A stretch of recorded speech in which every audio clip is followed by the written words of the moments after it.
My channel when I first got started was actually predicting what the sound was going to be for that year. And I had talked about the idea that the sound of bass was going to change, where we're not just going to be using Spins 808 all the time.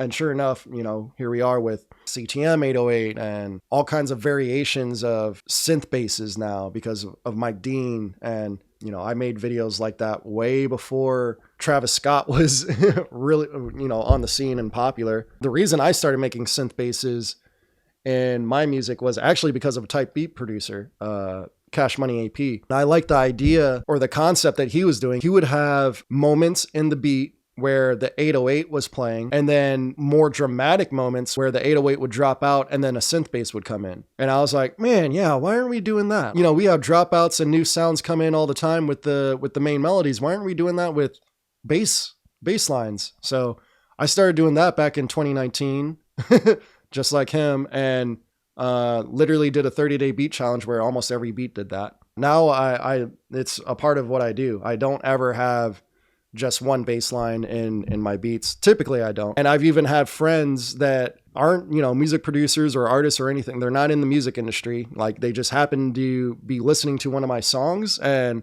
they're like, hey, this is weird. This has like 2 bass lines in it. Like they notice that, like it's noticeable for the casual listener. And I didn't realize that it was that powerful. It affected me on a high degree. And I was pleased to find out that it also resonates with the listener too. Like listeners like hearing this, but you don't learn those things until you freaking apply it, put your music out there and start getting feedback. And then when you get that feedback, that's when you know, you're going in the right direction or wrong direction. And then you course correct from there.